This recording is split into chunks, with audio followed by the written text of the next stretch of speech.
Hi guys, and welcome to the Learn Extra revision session on Euclidean geometry. In this section we'll be looking at similarity of triangles.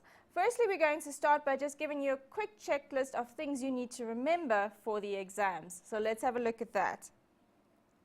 Guys, you need to remember to learn the proofs of the following theorems. A line drawn parallel to one side of a triangle divides the other two sides proportionately.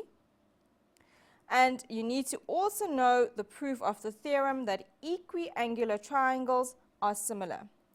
Now, you know in geometry that whenever you make a statement, you need to give a reason. The reasoning needs to make sense, guys. So I just want to give you a reminder of what the theorem says and what your statement should be in the exam, the abbreviation that you should be using. So remember to use correct reasoning when using theorems to state your case. So first let's look at what the theorem statement says, and then we'll have a look at what the acceptable reasoning is. The first one, the line segment joining the midpoints of two sides of a triangle is parallel to the third side and equal to half the length of the third side of the triangle. The acceptable reasoning when you use that theorem statement is, we call that the midpoint theorem. So you won't rewrite the entire statement out. It's simply appropriate and acceptable to write that reason as the midpoint theorem. The next one, the line drawn from the midpoint of one side of a triangle parallel to another side bisects the third side. That reason, that's your theorem statement, your acceptable reason would be line through midpoint parallel to second side. The next theorem statement, a line drawn parallel to one side of a triangle divides the other two sides proportionately. As your acceptable statement, you can either use line parallel to one side of a triangle, or you can call it the proportion theorem, proportion abbreviated as prop, or you could simply name the parallel lines. If two triangles are equiangular, this is now the next theorem statement, then the corresponding sides are in proportion and consequently the triangles are similar. As your acceptable reasoning, you can either say similar triangles, which is abbreviated using the sign for similarity, or you can simply state equiangular triangles. Now the converse of that, if the corresponding sides of two triangles are proportional, then the triangles are equiangular and consequently the triangles are similar. There you can simply state sides of a triangle in proportion, again abbreviating proportion to PROP, prop. Now guys, you need to remember that in geometry, all the theorems you've learned from previous grades can be integrated into your grade 12 question. So you can't just learn this section in isolation. You need to remember all of the previous geometry as it may be integrated into the questions in grade 12. Also, all the circle geometry, that will also be incorporated when we look at similar triangles, as you will see later on when we do a couple of questions. The one exam tip that I want to give you guys, and it is very, very important that you remember this, is that if you have attempted to answer a question more than once, and it often happens, you get a better idea as you're going through the question, then make sure you cross out the answer that you do not want marked. Otherwise, guys, all that's going to happen is that your first answer is going to be marked and the following working out that you really wanted to be marked is going to be ignored. So make sure that you cross out the answers that you don't want the examiner to mark. All right. So having said that and keeping that all in mind, hopefully you all have that. You've all got it. Well, good. Keep it. Let's move on to the first exam type question. All right. So question 1 says, in the triangle below, or in the diagram below, triangle PQR has S on PQ and T on PR such that ST is parallel to QR. That is drawn on your diagram. they tell you that PT is equal to 4 units, SQ is equal to 9 units, TR is 6 units, and PS is 2x minus 10 units. They then ask you to calculate the value of PS. All right, so now that you've looked at the diagram, you've got to decide what theorem are you going to use that's going to be relevant to this question. And you can see that in this triangle, you are given that one side, ST, is drawn parallel to the third side of the triangle. So straight away in your mind, you should start thinking about the theorems that you know of that can help you to answer this question. And the first one that should come to mind is the proportional theorem, or the proportionate theorem, all right?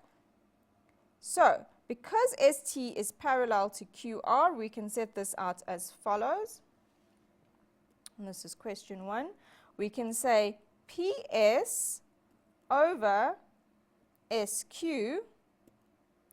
is equal to PT over TR. And here you can simply write your reason as proportion theorem. Or if you want to, you can name the parallel sides. So going to the diagram, we're saying that PS over SQ is equal to PT over TR, and that's a straightforward application of the proportion theorem. All right, we know that PS is 2x minus 10, so we can put that down. We know that SQ is 9. PT was given as 4 units, and TR was given as 6 units. And now you simply have a linear equation which you can use cross multiplication in order to solve. All right, so if I cross multiply, I will get 6 times 2x minus 10 is equal to 4 times 9. Timesing into my bracket, I'll get 12x minus 60 is equal to 36. Take the 60 over to the other side, so you get 12x is equal to 60 plus 36. And you will get from there 12x is equal to 96. Dividing both sides by 12, you'll get that x is equal to 8. All right. Now, guys, the worst thing you can do here is leave that as your answer, because you're cheating yourself out of marks. Because remember, the question didn't ask you to solve for x. They said calculate the value of PS. And remember, PS was 2x minus 10. So therefore, we need to substitute that value for x back into the expression for PS. So PS was 2x minus 10. I know that x is 8, so therefore I'll substitute the 8 in place of x, and I get 16 minus 10, so therefore PS is equal to 6 units.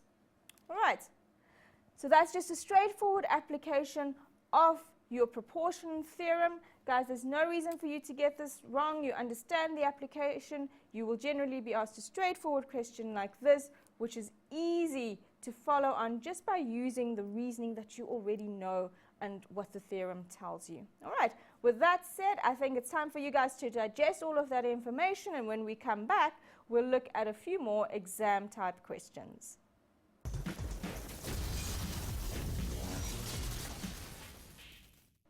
Hi guys, welcome back. It's time to do a few more exam type questions. I hope you're all ready and rearing to go. Let's get started. So this is question 2.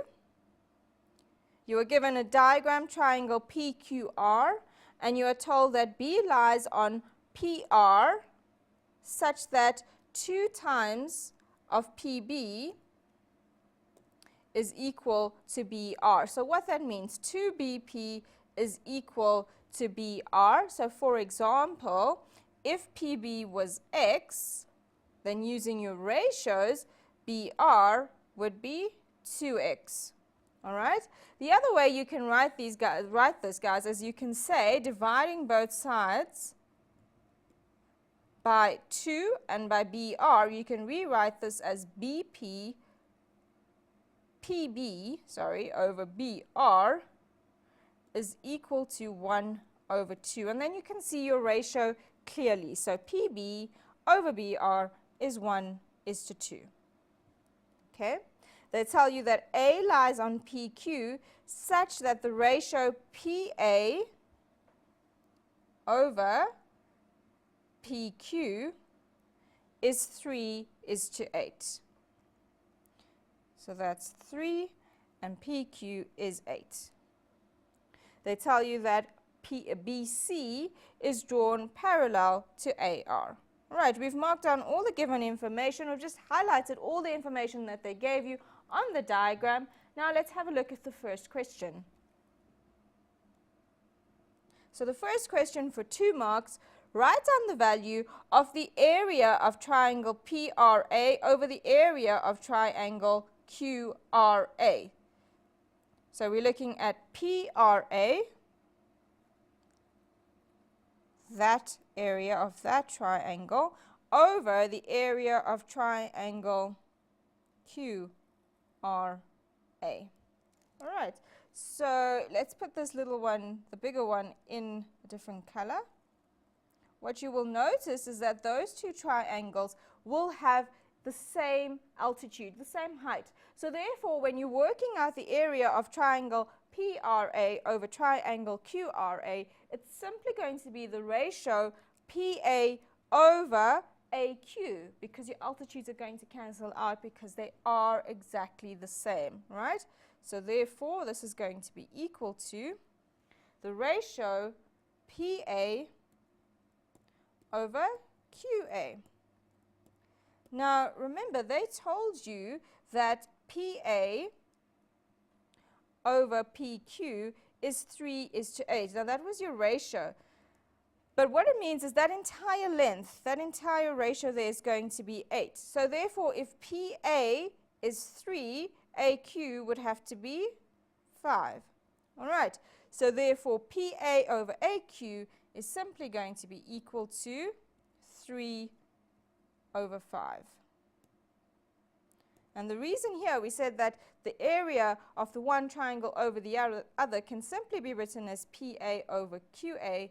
That was because of equal altitudes.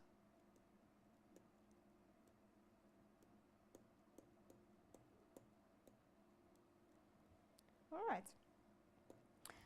Okay, so guys, now that we've looked at the first part of this question where we used the fact that we were given the ratio and we could therefore find the area of the one triangle over the other, let's have a look at how they incorporate the parallel lines into a proportion theorem question. So question 2.2 asks you to work out the ratio of BD over BQ. Okay, so on your diagram, they want the ratio of BD, which is that one, over BQ, which is the entire length. Okay, you've got your parallel lines BC parallel to AR, and since AD is part of that same straight line AR, it would then imply that AD is also parallel to BC. Okay, now if you look at your diagram, you need the ratio BD over BQ, but you've got to relate that to something else, because as it stands, we cannot work out the ratio directly. We've got to relate it to something else, and that something else will help us to work out the ratio we need.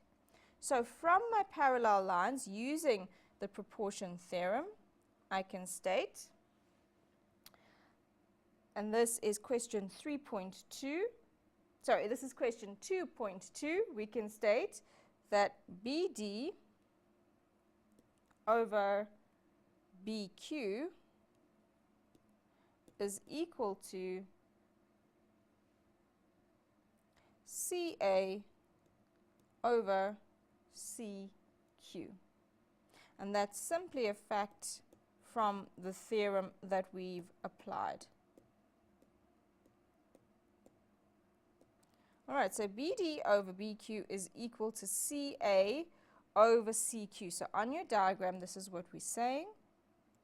That's CA and that's CQ. So in other words, if you can get the ratio CA over CQ, then BD over BQ is going to be exactly the same. Right, now let's use the other given information. Remember they told you that PB is to BR is the ratio 1:2. So therefore that over that was given as a ratio 1:2. Okay. They also initially told you that PA over PQ was 3:8. Okay. Now guys, what we're going to do is using the parallel lines BC and AR, because we know that PB is to BR is 1:2, that means that this little section here, and we're going to put it in a different color, PC over CA must also be in the ratio of 1:2. And the reason for that is because CB is parallel to AR. Okay, so therefore we know PC over CA must also be in the ratio 1:2. But we know that PA is 3. So therefore PC must be, if we say I always find it easier to work with y's and x's when we're dealing with proportion questions and when we have to use ratios. So I'm going to say let PC equal to y. Now if PC is y, that means using my ratio that PC over CA is 1:2, that would then imply that CA is 2y. All right, but we know that the whole thing in relation to the side PQ is 3:8, so therefore PA must be 3y. So therefore PQ is 8y, and if PQ is 8y and PA is 3y, that means that AQ is 5y. All right, why do we need to make all these statements? Because remember, none of this should be taken as given or common knowledge. Anything that's not explicitly stated needs to be shown by you, and you need to give the right reasons for making those statements. So when we write the proof down, you will see we incorporate everything that I'm showing you on the diagram. Now, the reason I needed to show again that AQ was 5y and that CA was 2y is then I can use the whole length CQ as 5y plus 2y, 7y. Okay, and we need that length in order to answer this question. All right, let's write it all down now.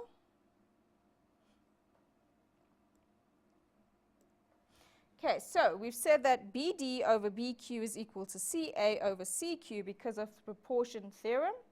We can also state that PB over BR is equal to 1/2, and that was given.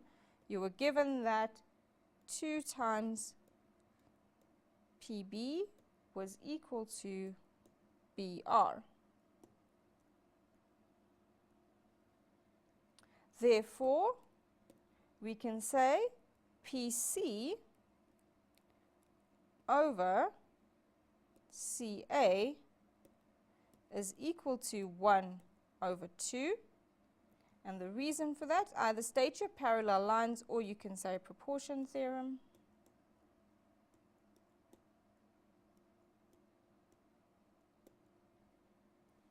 And then we can make the statement about letting PC equal y. So if PC is equal to y, then we know that AC is going to be equal to 2y, and that's because of your proportion theorem, and it was stated that PB over BR is 1:2. And therefore, we know that CQ will be equal to 7y. And remember, the reason CQ is equal to 7y is because CQ was AC plus AQ. So therefore, we can state that CQ is equal to 7y. So therefore, CA over CQ will be equal to 2 over 7 as your ratio. All right? It's obviously going to be 2y over 7y. The y's cancel, and you get 2 over 7 as the ratio.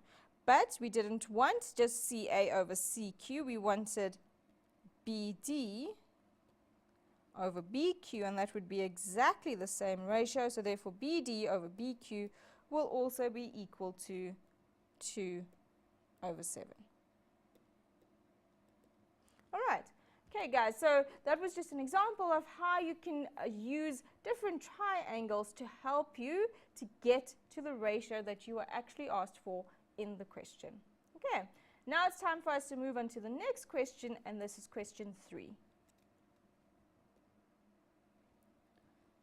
All right. So we'll have a look at the diagram just now, but we are told that PQ is a common tangent to the two circles that are drawn. S is the center of the larger circle, and QS is the diameter of the smaller circle. T and R are points on the larger circle, and TSR is a straight line. TQ cuts the smaller circle at M, and RP is perpendicular to QP. So all of that information is given in the diagram as you see. All right. Now what I like to do is I like to mark down information that we can see on the diagram without even looking at the questions. You know, just very, very quickly, just to give yourself an idea of where you're heading with this question and what theorems you will need to be able to apply. So let's look at the diagram quickly before we look at the questions. All right. They told you that PQ is a common tangent. So straight away, I'm already thinking, well, hey, there's an X there. So therefore, when I've got tan chord theorem, I can say that that X is going to be the same as T. So I'm not marking, I'm not putting anything down. I'm just sort of already thinking of where I'm going with this, right? They told you RP is perpendicular to PQ, so we know that's 90 degrees. They also told you that S was the center of the larger circle. So if S is the center of the large circle, that means that TR would be your diameter. So if that's the diameter, that means that this angle Q must be 90 degrees because of angle in the semicircle, right? Okay, so we're already thinking of those kind of things. Similarly, they also told you that SQ was the diameter of the little circle. So therefore, that means that M2 must be 90 degrees. Okay. We've marked down quite a bit of information. Let's see if this can assist us now in answering the questions. This is now question 3.1. First part, they say prove that, or prove giving reasons that TM is equal to MQ. So on your diagram, they're asking you to show that TM is equal to MQ. Now remember, you were given that S is the center of the larger circle. Okay? TQ is a chord of the larger circle. And we saw just by drawing all our given information on the diagram, we've already shown that M2 is 90 degrees. Well, we've shown in our heads, we already have an idea of where we're going.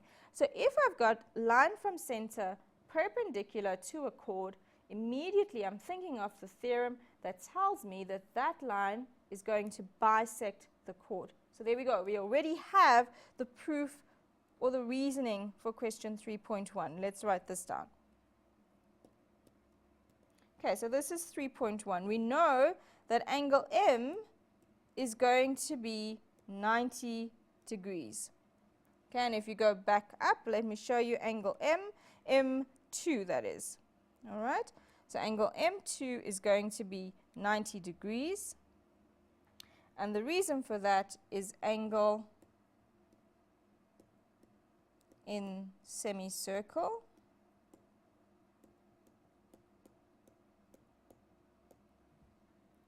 So therefore, that's going to imply that SM is perpendicular to TQ.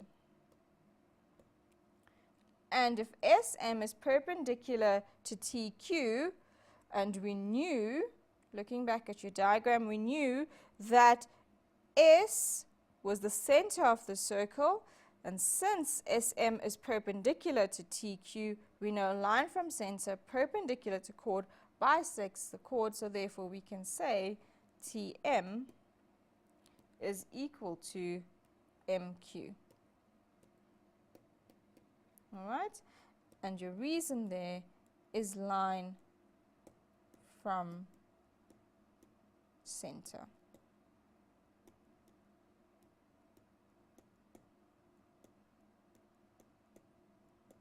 All right, and guys, what you would notice is just by looking at the diagram and putting down a lot of the information, we already have an idea of where this question is going, what possible things they could ask us. Okay, let's have a look at part 2, 3.2. Here they want you to show that QR bisects angle PRS. So QR, being that line there, they want you to show that it bisects angle PRS. So in other words, they're asking you to show that R1 is equal to R2. Now we can see that angle in triangle PRQ, we can work out that R2 is 90 minus x using angles of a triangle, because they told you that angle P is 90. You were given that angle RQP is x, so therefore using angles of a triangle, R2 must be 90 minus x. So therefore it means that you need to show that R1 is also 90 minus x in order to show that this angle is bisected. Let's look at the diagram. We know using tan chord theorem that angle RQP is going to be equal to angle T because of tan chord theorem. We also know that angle Q, 1 plus 2, is going to be 90 degrees, and the reason for that is because TR is a diameter of the bigger circle. So therefore, looking in triangle TRQ, we know that T is x, Q1 and 2 is 90, so therefore R1 must be 90 minus x using sum of angles of a triangle. Let's now write down this proof. It's only worth 2 marks, so we need minimum amount of working out. So this is 3.2. Alright, so we can say angle R2 is equal to 90 minus x, and the reason for that, sum of angles of triangle QRP. We know that angle PQR is equal to angle T, which is then equal to x, and the reason for that was tan chord.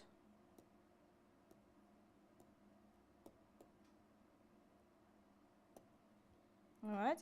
Therefore, we can say that angle R1 is going to be equal to 90 minus x, and we need to just state here that angle Q was equal to 90 degrees, and that was because of angle in semicircle. All right. Therefore, we can say that angle R1 is 90 minus x, and the reason for that was sum of angles in triangle QTR, and therefore we can say QR bisects angle PRS, because we know that angle R1 we've just shown is equal to angle R2. Okay, so the reasoning just follows from what we've shown on the diagram. All right. Okay, let's move on to question 3.3. Here you are asked to show that triangle PQR is similar to triangle QTR. Now guys, remember the way to show that triangles are similar in this specific type of case where you aren't given any ratios, You show that triangles are similar by proving they are equiangular. All right, equiangular triangles are similar. Right? So I need to show that all of the angles in triangle PQR are equal to all of the angles in QTR. Really what you need to do is to show that two of the angles are equal to two of the other angles, and then the last one is just by sum of the angles, it's your remaining angle. Okay, so let's just mark down the triangles that we're interested in, and I'm going to take off all of the other drawings that we've made on this diagram.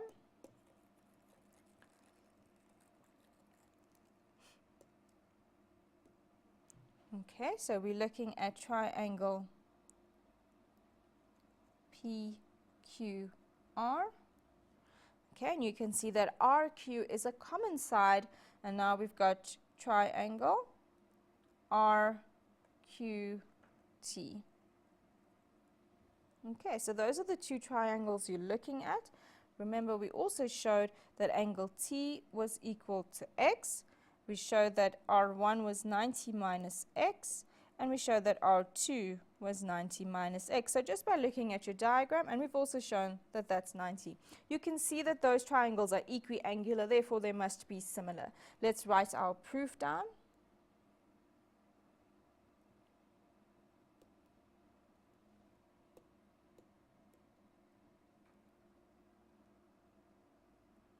Right, and this is 3.2. When you start your similarity, you state the triangles that you're working in. So in triangle PQR and triangle QTR, we need to now list which angles are equal and the reasons they are equal. We know that angle PQR, and this was all shown previously, angle PQR is equal to angle T is equal to X. You can rewrite the reason of tan chord, or you can say previously shown. I'm just going to rewrite the reason, tan chord theorem. All right. And then we can say angle R1 is equal to R2, and that was just proved. So therefore the last two must be equal to each other because it's the remaining angle in the triangle. So therefore we know angle P is equal to angle TQR, and that's because it's the remaining angle, but we also saw that they are both equal to 90 degrees. Okay?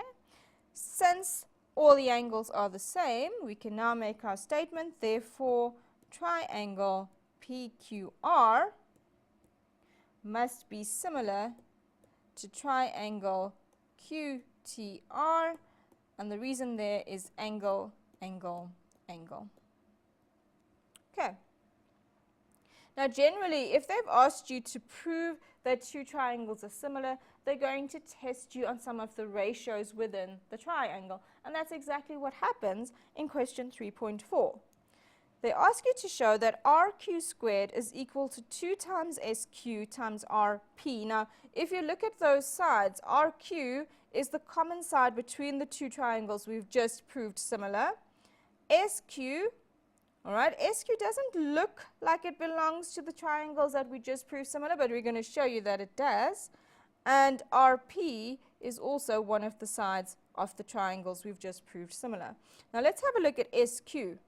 Remember, right in the beginning, they've told you that S was the center of the larger circle. So therefore, that means that SQ, SR, and ST are all radii. So therefore, they can be used interchangeably. Okay, so that's a little trick that we can often do in an exam, is we can say, prove SQ is equal to, and use that as one of your ratios, but you need to realize that because it's equal to another side, we could actually, in fact, be referring to one of the sides in your similar triangle. So you need to relate it to a side in one of your similar triangles. So therefore SQ is the same length as SR. SR is the same length as ST, so therefore TR is twice SQ. Okay, let's write down the proof for this one. This is now 3.4.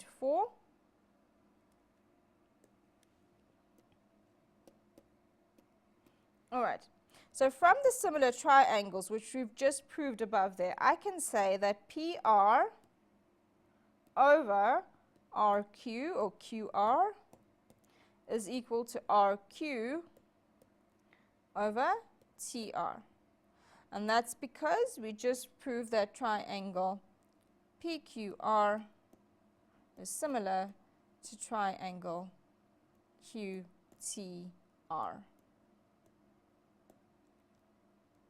All right. Now if we cross multiply, we'll see that RQ squared is equal to PR, which is the same as RP, times TR. Now, if you look at what they've asked you to prove, as we've already discussed, TR is not in the question. That's not what they've asked you. They've asked you for 2 times SQ, but I've already shown you that 2 times SQ is actually equal to TR. We've just now need to write this down as a logical reasoning in our proof. Okay? So therefore, we're going to now say TR is equal to 2 times SR, right, which is equal to 2 times SQ. And the reason for this was SR was equal to SQ, and these were radii. All right. So therefore, that means I can replace TR with 2 times SQ. So therefore, RQ squared we can rewrite as 2SQ times PR. All right, which is exactly what they asked you to show. All right. Okay, guys, I hope that this has cleared up some of the issues you might have with proving ratios in similar triangles and using the proportionate sides once you've proved that 2 triangles are equiangular. I think it's a good time for us to take a break now before we come back and do another exam question.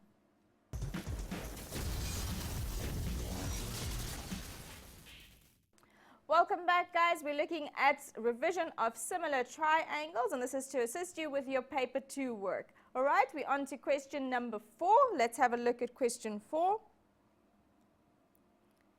In the figure, AGD is a semicircle.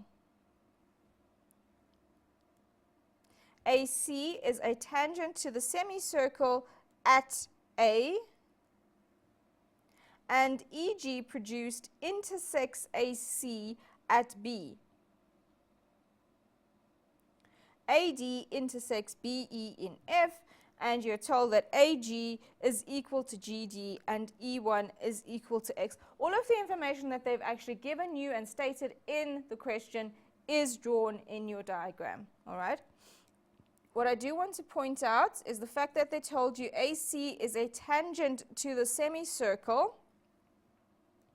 That straight away tells us. So if AC is your tangent to the semicircle with AE being your diameter, that means that this angle A is going to be 90 degrees. Now the reason for that is, remember, you know that the radius is always perpendicular to the tangent. So therefore it follows to reason that your diameter, which is twice your radius, will also be perpendicular to the tangent. So therefore I can make that statement that angle A is 90 degrees. It is something we're going to need to state later on, and it is something we will need to use in this proof. Okay, now let's quickly look at the diagram and let's get an idea of what theorems we're going to use. They told you that E1 is equal to X. I can see that GDAE is a cyclic quad, right? So therefore straight away I'm going to start thinking about things like angles in the same segment. All right. And the other 2 that I've left out there as well. Okay, angles in the same segment. We also have been given that GD is equal to GA. Okay, so those were equal chords. So I'm also going to need to think, what does equal chords tell me? And there's a theorem that states that equal chords subtend equal angles, and that's something we definitely will need when we look at question 4.1, which states, write down with reasons 4 other angles each equal to X, We've also got a ratio to prove in question 4.2, and then in 4.3 we've got to show that B1 is equal to D1. Remember, geometry questions are always cascaded. They're never done in isolation. You're generally going to use a previous question to answer the following questions. All right, let's get started with 4.1, and I'll show you this on the diagram, and we will write it down as we go as well. So we're given that E1 is x. They want 4 other angles each equal to x. All right, so straight away, the thing that shouts out at me or to me is that A2 is going to be equal to angle E1, which is going to be equal to x, and the reason for that is angles in the same segment.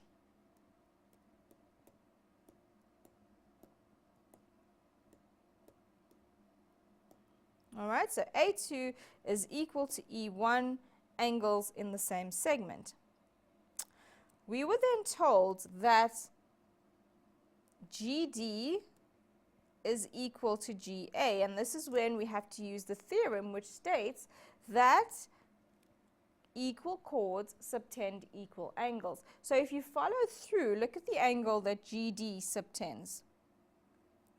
We see that GD is going to subtend angle E1, and then using GA, we see that that subtends angle E2. So therefore E1 is going to be equal to E2, which is going to be x, and our reason there is equal chords subtend equal angles. So angle E2 is equal to x, which is equal to E1, and its equal chords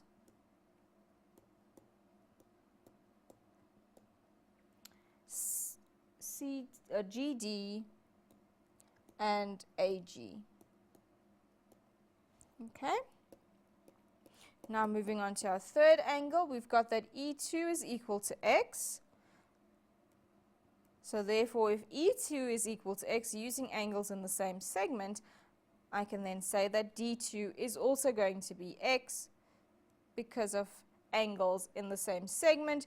GD, EA is the cyclic quad that we are talking about. So therefore, point 3, we can say that D2 is equal to x, and that's angles in the same segment. And what's even better here is if we relate D2 to E2. So D2 was actually equal to E2, and that's the angle in the same segment that we are referring to. Okay. And then the last one, we have that D2 is x, and we know that A2 is x and E2 is equal to x. So we just need one more in order to complete question 4.1. Remember, they told you that AC was a tangent to this circle. So therefore, using tan chord theorem, it means that A3 is going to be equal to E2, and the reason for that is tan chord theorem. So therefore, I can say A3 is equal to E2 is equal to x, and the reason for that is tan chord theorem.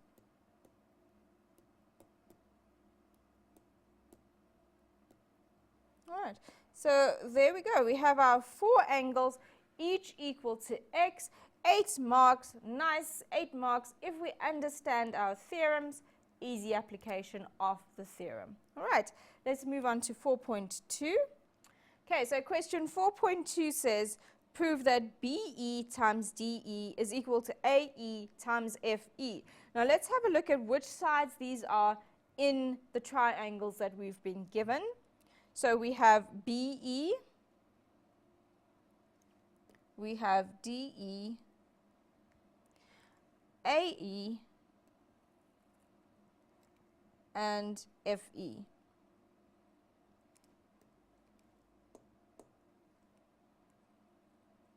Okay, So the triangles that's indicating that we're going to be working with is triangle FDE and triangle BEA. Those are the two triangles we're going to be working with, and we're going to need to try and split this ratio up to see it a little bit more clearly if we really need to, if we haven't shown this on the diagram. Split the ratios up and see that those definitely are the two triangles that you're going to be working with. So I can rewrite this ratio as BE over AE is equal to FE over DE. So all I've done is I've simply divided the left-hand side by DE and the right-hand side by DE, and then I've divided both sides by AE. So I can see that split up, this is a proportion of two sides in one triangle, and this is another ratio that shows us another two sides in the other triangle that we are interested in. Okay, so guys, this really should show you without a doubt which triangles you need to prove are similar. Okay, so we're going to say in triangle BEA and triangle FED. Remember, to prove that they're similar, we need to state at least two angles that are equal to each other. I know that angle E1 is equal to E2. We've already shown this. We really don't need to prove it in any way. We simply state here that it was proved. Okay.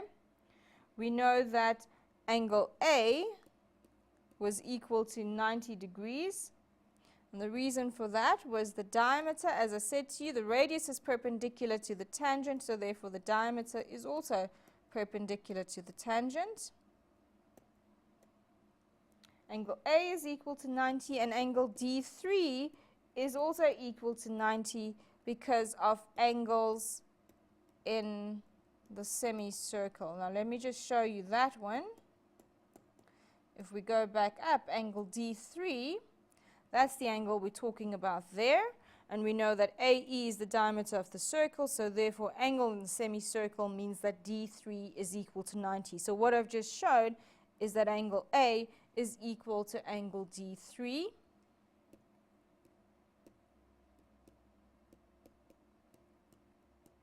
All right, and therefore just by using sum of angles in a triangle, it stands to reason, the last one, that angle B1 will be equal to angle F2 because it's the remaining angle.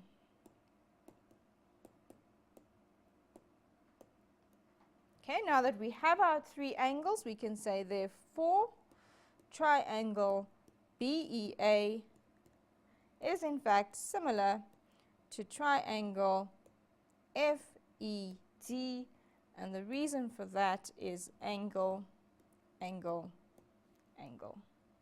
Okay, now that we have these two triangles similar, remember we're not done yet. We still need to state the ratio that they asked us to prove, right? So from the similarity, I can say, I know that that's going to give me BE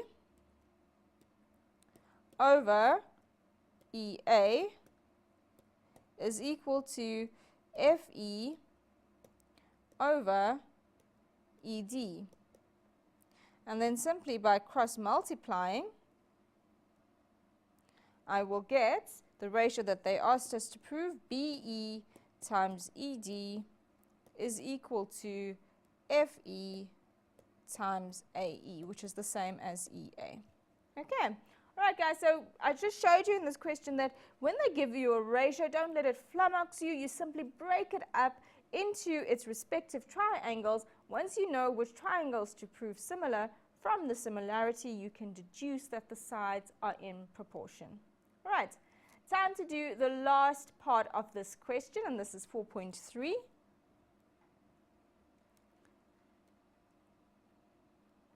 Here we are asked to prove for 4 marks that B1 is equal to D1. So B1 being the angle here, we've got to prove that B1 is equal to D1.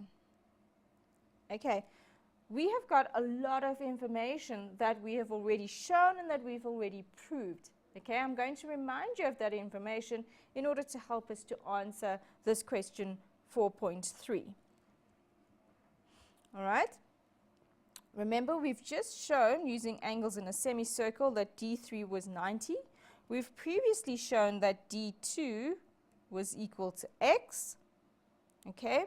We also know that EA was perpendicular to AC because the diameter is perpendicular to the tangent. And we know that E2 is equal to x, which was also previously shown. So therefore, using triangle ABE, it is possible to work out angle B1. And then, using angles on a straight line, it's possible to work out angle D1. And should those be the same, then we can state that angle B1 is equal to D1. So let's see if we can show that these two are the same. Okay, we're going to start with B1. So I'm going to say angle B1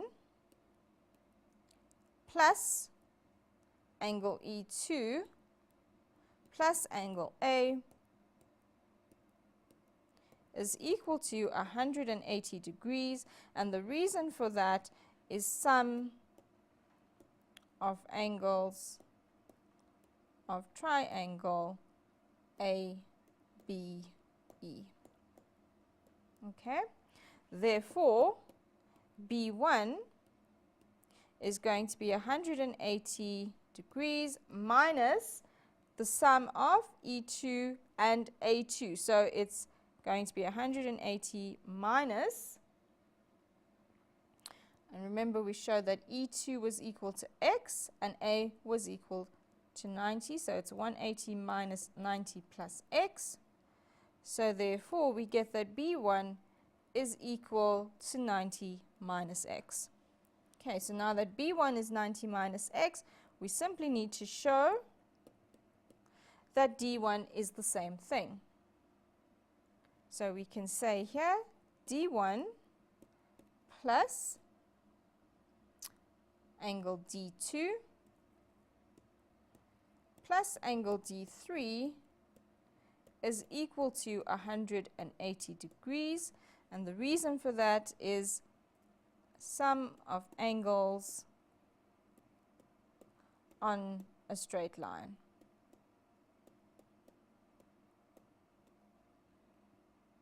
All right. So therefore, I can say that D1 is going to be equal to 180 minus the sum of D2 and D3. And if you look at your diagram, D2 was x, D3 was 90. So therefore, the sum of them is going to be 90 plus x. So therefore, angle D1 is going to be equal to 180 minus 90 is 90 times the minus n. So I get 90 minus x. So therefore, we can state that B1 is equal to angle D1 because they're both equal to 90 minus x. All right. Okay, guys, and that is it for this lesson on similarity. I hope that it has helped you quite a bit in your exam revision, and good luck for paper 2.